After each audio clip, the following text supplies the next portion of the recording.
Hey Cancer Vlog, it is the 22nd of July, a very significant day in my life as this is the 11th anniversary of the day my mum died in a car accident.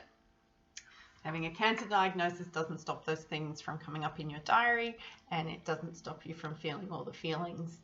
In fact, if anything, it is amplifying all of the feelings. There's so much grief that goes on when you are diagnosed with cancer and going through cancer treatment. As in, I've lost my hair. And I chose to go bald because it was so freaking painful, the hair in my head. I was not expecting that scalp tenderness. Everyone writes, oh, your scalp gets tender. It gets freaking sore and it hurts. And when you're living in a body that is just hurting, I just needed it to go away.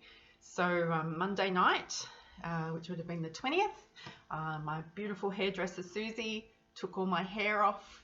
My gorgeous friend Nicola took hers off with me.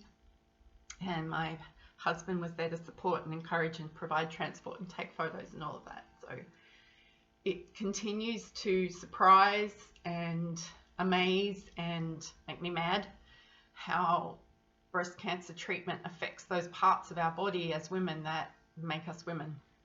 So losing my hair has not been something I thought it was going to be an optional extra. I didn't realize it was a definite. And when it starts to fall out, it's so hard to explain. There's so many parallels to being pregnant and naturally delivering a child. It's so idiosyncratic, and like people, you read blogs of what people have gone through and they say it comes out in clumps. So I was expecting really big bald patches on my head. It wasn't like that for me. It was like it was just just waves of hair falling out, and it was happening several times a day. So I'd run my fingers through my hair and I would be covered in hair. And then I woke up on Saturday morning and it was all matted because at that stage hadn't worked out to wear something to cover my head. And it was just matted, and they were very painful because the hair was heavy and it was pulling on the follicles. But by the end of Saturday, I was able to just grab the big mat, of which are about 8, and that just came away in my hand. And then seeing all your hair in the bathroom sink or in the bathtub, which is where I ended up having to shake my head, it fills you with sadness. But I just needed to get rid of the pain.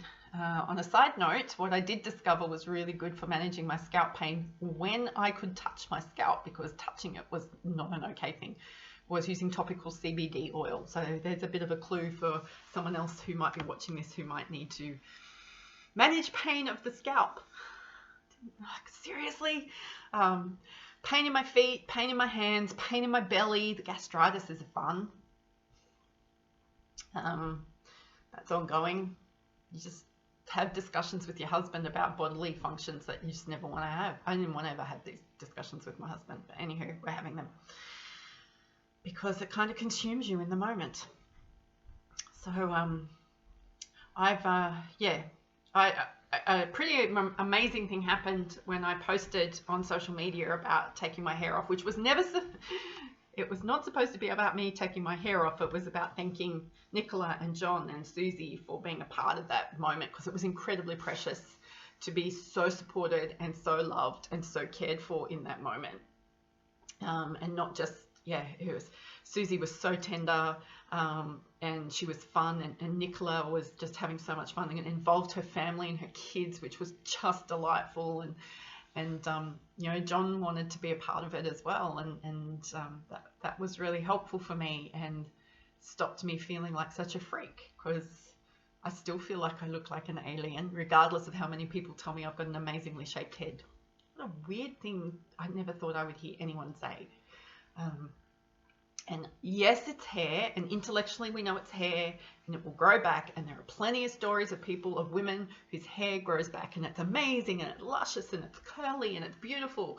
But right now, when my body feels awful, and it feels like it's letting me down, and I don't like it, and I don't like the way I feel, trying to manage a bald head is a little confronting. And then, But the power of us sharing our stories and doing it with wisdom has become very apparent to me. So I had this woman I've never met. I had no clue that she was following me on my business social media, business Facebook page. And she reached out yesterday when I posted about my baldness and let me know that she had been diagnosed on the Monday and felt comfortable and confident and was grateful for my story because she now had somebody that was a little bit further ahead for her, which has been my experience. There's two people in the States, Veronica and Jeff, and oh God, I know you. Oh God, now let me go find her. Okay, why? I can remember her name. I can tell you her blog post. I can't remember her name, sorry, but I can tell you her blog post. Christina. There you go. All I had to do was go to Instagram because she always turns up. And for me, Veronica, who is married to Jeff, and Jeff's been posting about their journey, and Christina has been posting about her journey, and Christina's quite a lot further ahead, and Veronica's just a little bit ahead, and that has been, I wake up every morning going, what happened to them today? What are they posting about today? How can I be encouraged by them today, and how can I encourage them today? So I think as women, we do this really well. I have been amazed at the power of relationship building on social media. It has been a really important lifeline for me. Yes, yesterday I had to switch it off because I was so overwhelmed by the outpouring of love. I couldn't handle it. It was like, oh, it just started to feel wrong and just overwhelming. But that's because I knew what was going to happen. All my emotions this week are a little bit all over the place, which is okay because that's what grief is about. And that's how it turns up, and that's, we just can't suppress it all. I just don't have the energy to be suppressing my emotions as much as I used to. Yeah. Anywho, I wanted to make sure I captured this. I wanted to make sure I captured Bald Joe. I wanted to make sure I captured my story about my hair and these people in my world who have been amazing. Chemo, second round of chemo comes up this Friday, so in 2 more days. I'm getting a little anxious about that, knowing that how sick I'm going to be next week. However, I saw the oncologist this week to make sure I was well enough for them to poison me on Friday. It's just weird. And they've now decided that I only need 4 rounds of chemo, that I don't need 4 plus the 12 of the Taxol. So that is, praise God, seriously, I am so grateful because I did not know how I was going to psych myself up for that 12. I would have done it, but it would have been terribly difficult. So after I get through Friday, that's 2 down, I'll only have 2 more to go.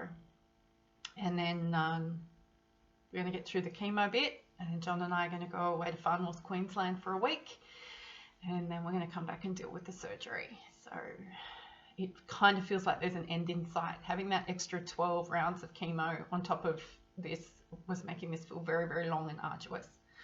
So I am incredibly grateful, and that feels like an amazing miracle for me. So I am blessed. There we go. Okay, I think I'm done until chemo day, I guess.